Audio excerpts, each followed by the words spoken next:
여러분은 그동안 살면서 칭찬도 많이 들었을 텐데요. 여러분이 들었던 칭찬 중에서 제일 기억에 남는 그런 좋은 말, 칭찬이 있습니까? 저는 이제 있고요. 제가 여러 번 그 얘기를 했는데 여러분 기억하시나요? 하시는 분도 있고 못 하시는 분도 있을 거라고 믿고 다시 한번 말씀드리면은, 제가 들은 칭찬 중에 제일 좋은 칭찬은 목사님, 참 목사님 복이 있습니다 라는 칭찬이 제일 듣기가 좋았습니다. 지금도 그 생각하면은 기분이 좋습니다. 그 배경에 일어난 사건은 이런 겁니다. 제가 그 전에 이제 목회하던 교회에서 제가 2002년 10월 정도에 그 교회에 이제 부임을 했거든요. 근데 12월에 당회를 하잖아요. 내년 계획을 세우려고 당회를 하는데, 제가 이런 일을 우리 교회가 내년에 했으면 좋겠습니다. 재정을 좀 세웠으면 좋겠습니다. 그랬더니 좀 그 교회가 그때가 한 5, 60명 모이는 교회였던 것 같은데요.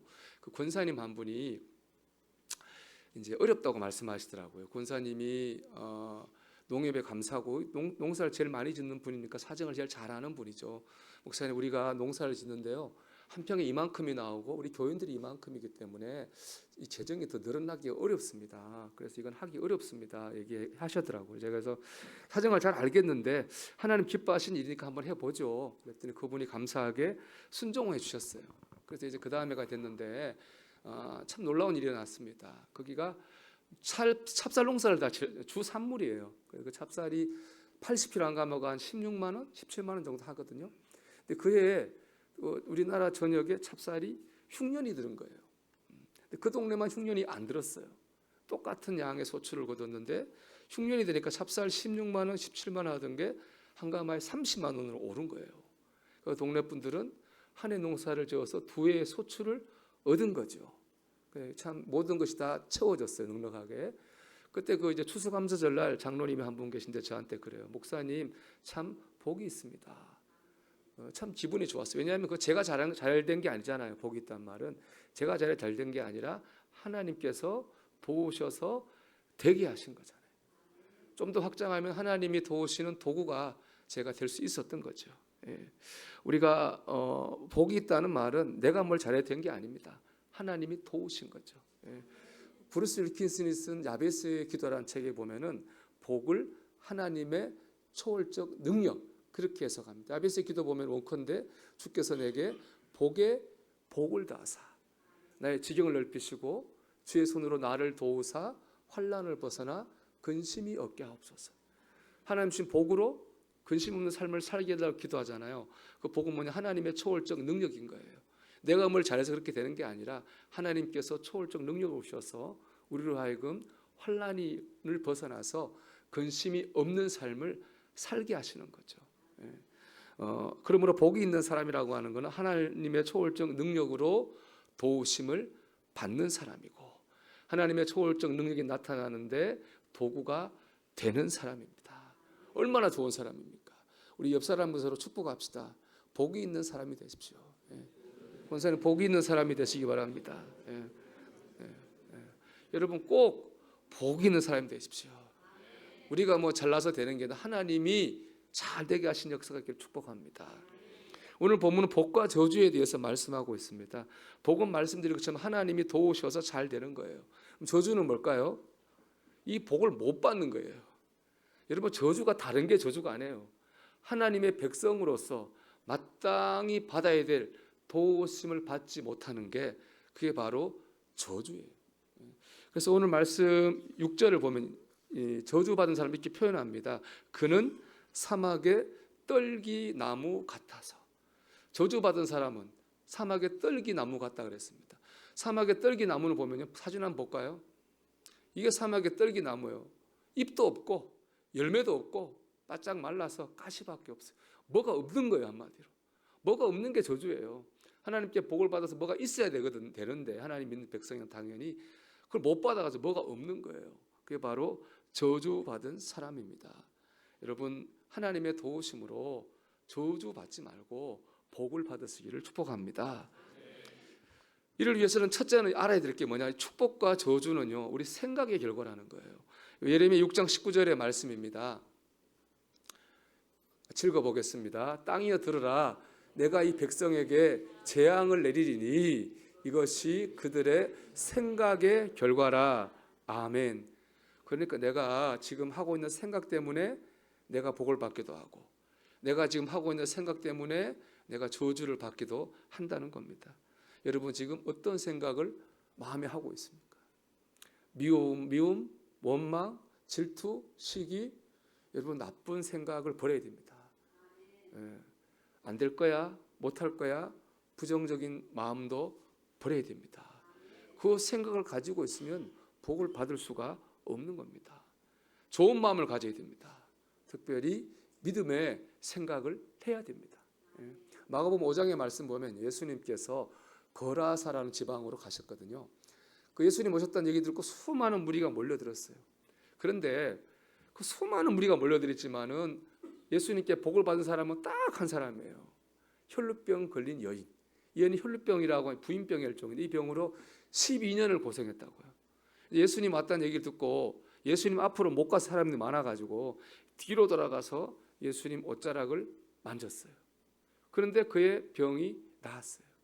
예수님 앞에 와서 예수님 손도 만지고 기도도 받던 사람은 다 낫지 못했는데 뒤로 돌아가서 옷자락 만진 그 여인은 나았어요. 왜 그랬느냐? 5장 28절은 그 이유에 이렇게 말씀합니다. 이는 내가 그의 옷에만 손을 대어도 구원을 받으리라 생각함이었더라. 그 여인은 그냥 만진 게 아닌 거예요. 뭐 했습니까? 생각을 한 거예요. 날 거야 생각을 했다고요. 예수님께서 이 여인을 이렇게 말합니다. 34절 말씀 보면 예수께서 이르시되 딸아 내 믿음이 너를 구원하였으니 평안히 가라. 내 병에서 너의 건강할지어다. 내 믿음이 너를 구원했다 그랬습니다. 그 여인의 믿음이 뭐예요? 생각이에요. 믿음은요 믿음의 생각입니다. 여러분 믿음의 생각을 해야지 복을 받는 거예요. 제 얘기를 들은 게 교수님께 들었거든요. 그분이 네덜란드에서 박사학위 한 분인데 목회에 대한 소망이 있어가지고 용인에서 개척을 했어요. 새벽에 막 기도하고 통성 기도하면 막 모든 게 다 이루어질 것 같은 거예요. 모든 게 다 될 것 같고. 근데 목회가 쉽지 않습니다. 생각대로 부응이 안 되고 어렵고 거기다 뭐 계속 이렇게 월세도 내야 되고 전기세도 내야 되고 카드 거기서 날라오면 그거 보면 될 것 같은 생각이 하나님 하실 것 같다는 마음이 다 사라지고 부정적 생각이 꽉 눌리는 거예요. 그분의 얘기는 뭐냐? 결국에는 생각의 싸움이었다는 거예요. 하나님 새벽에 그 생각, 그 믿음의 생각을 붙들 수 있느냐 없느냐 싸움이었던 거예요. 여러분도 같지 않을까? 이 주일 되면 말씀 듣고 은혜 받고 그렇게 살아야지 그런 생각을 하고 나가지만 그 생각이 얼마를 갑니까? 그 생각을 현실 속에서 붙들고 사는 것이 참 어렵지 않습니까? 그 생각을 붙들 때에 우리가 하나님께 복을 받게 될 줄 믿습니다. 또 하나 있죠. 여러분 작년보다 올해 더 잘 살기 원하십니까? 새로운 삶을 살기 원하십니까? 그럼 작년보다 더 좋은 생각을 해야 되는 거예요. 생각을 작년하고 똑같이 하면서 올해 더 잘 살기를 바라면 그게 안 돼요. 여러분 더 축복과 저주는 내 생각의 결과라고 하는 것을 꼭 기억하시기를 바랍니다. 두 번째 축복을 원한다면 축복의 길로 가야 됩니다. 신명기 11장 29절입니다. 내 하나님 여호와께서 내가 가서 차지할 땅으로 너를 인도하여 들이실 때에 너는 그리심산에서 축복을 선포하고 에발산에서 저주를 선포하라. 이 신명기는요 하나님의 백성 약속의 땅에 들어가서 어떻게 살아야 돼 생활 지침입니다. 우리로 말하면은 신앙생활을 잘하려면 이렇게 해야 돼라는 거거든요. 근데 하나님께서 가나안 땅에 들어가서 뭘 하라 그랬냐 하면은 그리심산에 가서 축복을 선포하고 에발산에 가서 저주를 선포하라 이렇게 말씀했습니다. 이제 그리심산과 에발산은 세겜 골짜기에서 마주보고 있는 산입니다. 근데 이 산을 가보면요 한눈에 봐도 왜 그리심산이 축복의 산인지 에발산이 저주의 산인지 알 수가 있어요. 그리심산은 나무가 많아요. 무성해요. 에발산은 나무가 하나도 없어요. 민둥산이에요. 누가 봐도 그리심산은 축복의 산이고 누가 봐도 에발산은 저주의 산이에요. 하나님 그걸 선포하게 하셨다고 하는 건 뭐냐? 일종의 상징 예언이죠. 그걸 통해서 하나님 말씀을 전하는 겁니다. 여기서 중요한 건 이거예요. 하나님께서 산을 축복과 저주의 상징으로 사용하셨다는 거예요. 산을, 다른 것도 아니에요. 산을. 여러분 산을 왜 사용하셨을까요? 산을 못 옮기잖아요. 여러분 산을 갖고 다닐 수 있습니까? 산을 못 갖고 다녀요. 들고 다닐 수 없어요. 산은 고정된 거예요. 그러면 축복은 뭡니까? 동산이 아니라 부동산인 거예요. 움직이지 않는 겁니다. 그러면 어떻게 해야 됩니까? 우리가 거기 가야 되죠. 축복을 받으려면 그리심산으로 가야 되는 거예요. 그렇지 않으면 에발산으로 가면 축복 받을 수 없는 겁니다. 내가 축복을 받으려면 그 길로 가야 되는 거예요. 우리가 건강을 위해서 기도를 많이 하잖아요. 근데 아침, 점심, 저녁을 기름이 뚝뚝 떨어지는 돈가스를 3개 다 먹어요. 간식으로 치킨을 먹어요. 야식으로 튀김을 먹어요. 건강할 수 있을까요? 건강할 수 없어요. 아무리 기도 소용없을 거예요. 재정의 축복을 받으려면 어떻게 됩니까? 잠언에 나오잖아요. 잠언 말씀 우리 24장 33절 말씀 보면 내가 좀 더 자자, 좀 더 졸자, 손을 모으고 좀 더 누워있자 하니 내 빈궁이 강도같이 오며 내 곰핍이 군사같이 이르리라. 게으르면 재정의 복을 못 받아요. 재정의 복을 받고 싶으면 일단 부지런히 살아야 돼요. 그게 그 복을 받으면 가는 거죠. 인간관계의 복도 그렇잖아요. 여기 안 나왔지만 그런 말씀 여러분 기억납니까? 도리어 새벽에가 축복하면 저주로 이기게 되리라. 내가 새벽기도 하다가 어떤 사람 너무 축복하고 싶어요. 마음이 뜨거워요. 그 집 가서 막 두드리면 축복한다고 선포해요. 듣는 사람은 그걸 축복으로 받아들일까요? 저주로 받아들인다 이 말입니다. 상대방을 배려하지 않는 거죠. 인간관계의 복을 받으려면은 상대방을 배려해야 되는 거예요. 다 이게 말씀에 나와 있는 겁니다. 복을 받으려면 복 받는 길로 가야 되는 겁니다. 그렇기 때문에 이제 정리하면 2가지입니다. 우리가 복을 받으려면 먼저 복 받을 만한 생각을 해야 되는 것이고 또 복을 받으려면은 복 받는 길로 가야 되는 겁니다. 오늘 본문은 그러면 이 복 받을 생각이 뭔지, 복 받는 길이 뭔지에 대해서 말씀하고 있는 겁니다. 우리 5절 말씀만 볼까요? 5절 같이 읽어봅니다. 여호와께서 이와 같이 말씀하시기를 무릇 사람을 믿으며 육신으로 그의 힘을 삼고 마음이 여호와에게서 떠난 그 사람은 저주를 받을 것이라. 아멘. 저주받을 사람에 대해서 말씀하고 있는데 이 사람은 3가지 특징이 있습니다. 첫째는 뭐예요? 사람을 믿어요. 2번째는요, 육신으로 그의 힘을 삼아요. 3번째는 마음이 하나님께 떠나 있어요. 사실 이 말씀은 한 사람을 두고 한 말씀이기도 하지만 이스라엘 민족을 향한 말씀입니다. 당시 이스라엘 민족이 어땠느냐? 하나님 앞에 죄를 지었습니다. 하나님이 그들을 깨닫게 하시려고 이방 나라 바벨론을 들어서 그들을 치셨어요. 어려움을 당하게 하셨습니다. 그럼 어떻게 하면 됩니까? 보통 하나님을 못 깨달으면 치시잖아요. 그러면 깨닫고 회개해야 되겠죠. 하나님 앞에는 바로 서야 되겠구나. 그래야 되는 거죠. 그러라고 이 말씀을 주신 거예요, 사실은. 그런데 이스라엘 백성은 그렇게 하지 않았습니다. 오히려 어떻게 했습니까? 사람을 믿고 육신으로 그의 힘을 삼았어요. 그들은 인간적 방법으로 자신의 문제를 해결하려고 했습니다. 회개하지 않고 다른 나라 애굽을 의지했어요. 애굽의 군사력을 힘입어가지고 바벨론을 물리치고 자기들의 문제를 해결하려고 했습니다. 하지만 그들의 시도는 실패했습니다. 실패한 정도가 아니라 그 잘못된 생각 때문에 망했어요. 왜냐? 원래 이제 바벨론이 3번 쳐들어왔거든요. 첫 번째, 2번째까지는요 이스라엘 멸망시키지 않았어요. 왕만 바꿨어요. 근데 새로운 왕들이 계속 애굽을 하고 내통해서 바벨론에 대항하는 거예요. 바벨론이 화가 나 3번째는요 이스라엘을 완전히 멸망시켜 버렸습니다. 예루살렘 성을 다 무너뜨리고 성전은 불태우고 예루살렘 성 안에 있는 집이란 집은 다 파괴시켜 버렸어요. 도무지 살 수 없는 황폐한 땅으로 예루살렘을 만들어 버린 거예요. 오늘 말씀 딱 보면 6절이 그런 거예요. 6절 보십시오, 여러분.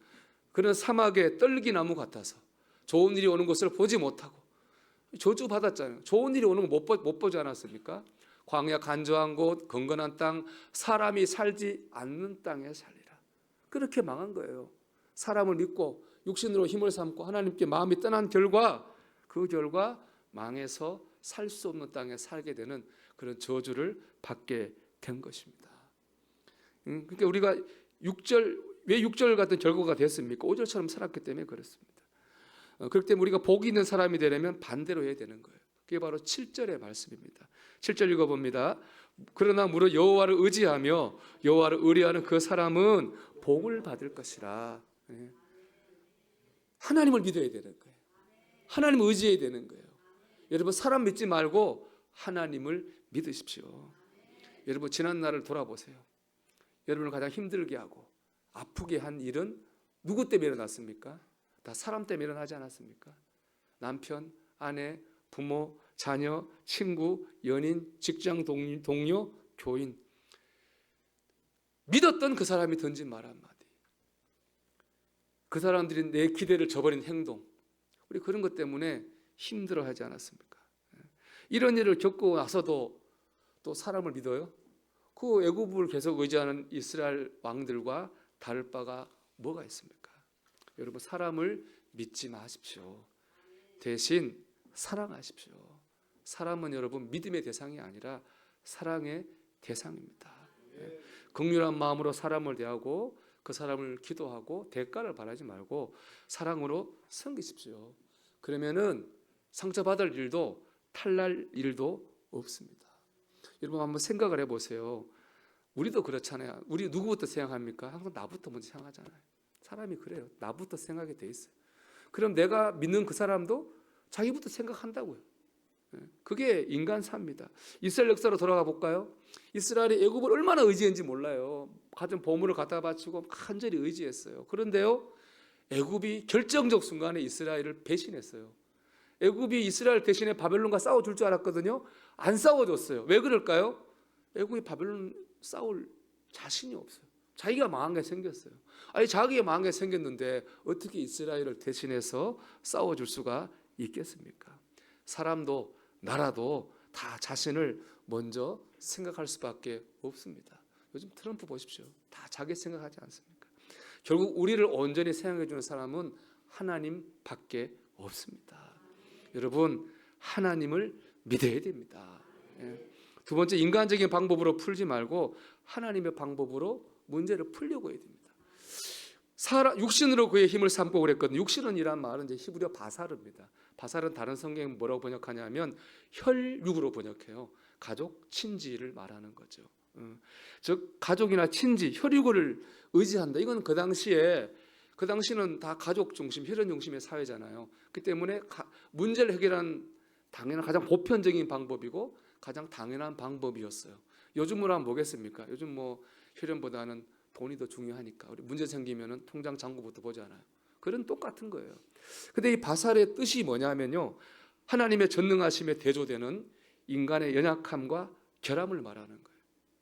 그 혈육도 연약한 거예요. 결함이 있는 거예요. 내가 의지해서 해결하는 그 방법, 그 연약하고 결함이 있는 겁니다. 완전하지 않은 겁니다. 우리가 그걸 통해서 문제를 해결하려고 하면은 안 됩니다. 하나님을 통해서 문제를 해결하려고 해야 됩니다. 문제가 생기면 하나님과의 관계를 점검해야 됩니다. 하나님의 뜻을 구해야 됩니다. 하나님께 기도하고 의지해야 됩니다. 제가 이 말씀을 생각하면서 생활 사건이 하나 있어요. 우리 예배당을 질 때 공사를 했습니다. 공사하면 이게 동그란 게 그 톱니바퀴처럼 이게 생겨서 이렇게 땅을 파는 기계가 있어요. 그 땅을 파서 이 기둥을 심는데 그 이제 땅을 파는 사람이 얘기를 해요.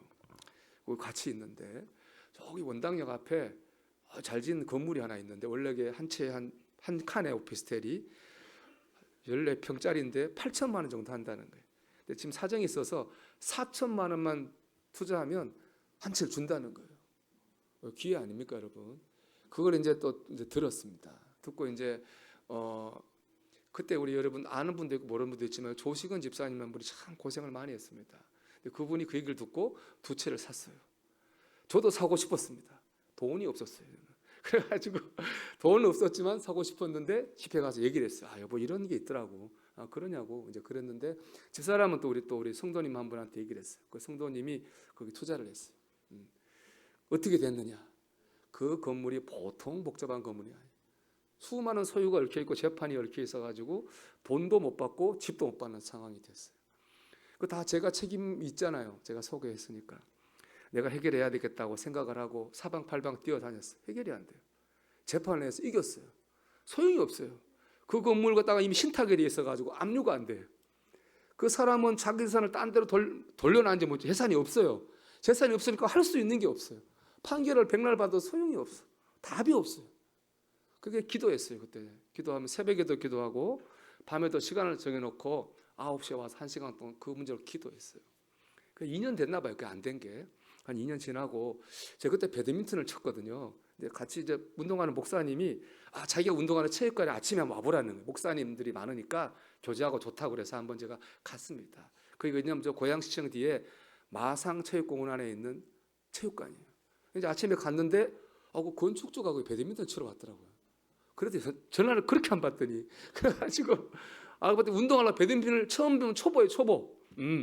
제가 그 다음날로 그 클럽에 등록을 했습니다. 그래서 그 초보와 열심히 쳐줬습니다. 끝나면 해장국 먹으러 가자고 사람이 선하게 사람 축복하신다. 그 얘기를 했어요.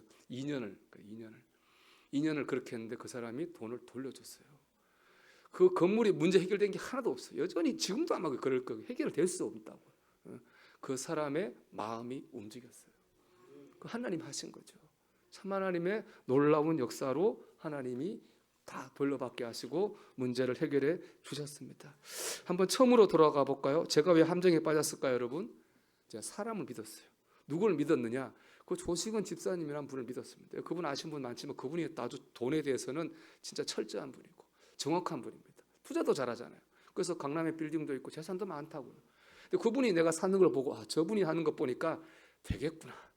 저분이 하는 거 그렇다고 그분이 저보고 투자라고 말한 적 한 번도 없어요. 솔직히 말하면은 제가 그분의 스펙을 믿은 거예요. 그분의 스펙과 조건을 믿은 거예요. 저분이 하니까 그렇게 한 거예요. 누굴 믿은 거예요, 여러분? 사람을 믿은 거예요. 여러분, 사람을 믿지 말아요. 그분의 외모도 믿지 말고 그분의 말도 믿지 말고 그분의 스펙도 믿지 말고 그분의 조건도 믿지 말아요. 제일 믿음직한 데 뭐가 있는지 아세요? 함정이 있어요. 여러분, 남편을 믿으십니까? 아내를 믿으십니까? 고개를 흔드는 분도 있는데 사랑하시기 바랍니다. 사람을 믿으면 그렇게 되는 거예요. 두 번째 뭡니까? 하나님의 방법으로 살지 않았어요. 생각해 보십시오, 여러분. 지금 생각하면 말이 안 되는 거예요. 왜? 어떻게 8천만 원짜리 집을 4천만 원 주고 살 수가 있습니까? 말이 안 되는 얘기잖아요. 근데 잘못된 믿음에 빠지면 그렇게 되는 거예요. 그게 욕심이죠, 욕심. 그 하나님의 방법이 아닙니다. 하나님의 방법은 일확천금을 구하는 게 아니에요. 하나님의 방법은 뿌린 대로 거두는 거예요. 뿌린 대로 거둔 하나님이 놀랍게 축복하셔서 30배, 60배, 100% 쉴 때도 있어요. 그런 복을 받는 거예요. 그 복은 하나님 주시는 거고 우리는 하루하루를 성실하게 주어진 삶을 뿌린 대로 거둘 줄 믿고 살아가는 것입니다. 셋째로 기도로 하나님의 뜻을 구하지 않았습니다. 근데 기도를 안 했어요. 그때 너무 확신에 차가지고 너무 될 것 같아가지고 그래서 결국에는 어려움을 당한 거예요. 사람을 믿고 인간적인 방법을 추구하고 하나님께 의지하지 않으니까 함정에 빠져요. 어떻게 함정에서 벗어났습니까? 하나님이 하셨잖아요. 하나님 의지하니까 하나님 붙드니까 아침 저녁 기도했더니 하나님께서 역사해 주신 거예요. 제가 여러분 있잖아요. 지난 금요일에 이제 집회하러 인도해달라 집회 인도하러 가면 설교 준비하다면서 간증을 하나 쓰려고 봤더니 간증거리가 너무 많은 거예요. 제가 예수 안 믿던 내가 어떻게 예수를 믿었고 내가 어떻게 신학교를 왔고 내가 첫 목회 때 어떻게 했고 두 번째 목회제 때 어떻게 했고 여기 와서 어떤 경험이 너무 많은 거예요. 체험이 뭘 써야 될지 모를 정도로. 근데 놀란 게 뭔지 아세요? 그런 많은 체험을 했음에도 불구하고 어떤 일이 생기면 사람을 보게 되더라는 거예요. 그렇게 내가 체험을 많이 했는데도 사람을 보게 되더라고요. 인간적인 방법을 생각하게 되더라고요. 야, 인간이 이렇구나. 제가 제 자신을 많이 돌아봤습니다. 여러분은 그렇지 않습니까? 여러분도 분명히 많은 체험을 했을 거고 은혜 받은 것도 있을 거예요. 그러나 아마 사람을 볼 가능성이 많습니다. 인간적인 방법을 먼저 생각할 가능성도 많습니다. 그 길로 가면 안 됩니다. 그런 생각을 하면 안 됩니다. 하나님을 의지하십시오. 여러분 질병에 문제가 있습니까? 하나님을 의지하십시오. 여러분 가정에 어려움이 있습니까? 하나님을 의지하십시오. 여러분 재정에 어려움이 있나요? 하나님을 의지하십시오. 인간관계로 고민하고 있습니까? 하나님을 의지하십시오. 말 못한 고민으로 고통 가운데 있습니까? 하나님을 의지하고 의뢰하십시오. 그 생각을 하면 그 길로 가면 우리는 하나님 주신 복을 경험하게 될 줄로 믿습니다. 이 안에 이런 하나님을 의지하고 의뢰하는 믿음을 가지고 정말로 그 믿음의 생각을 가지고 축복의 그리심산을 향해 나아가는 성도들이 되기를 주님의 이름으로 축원합니다.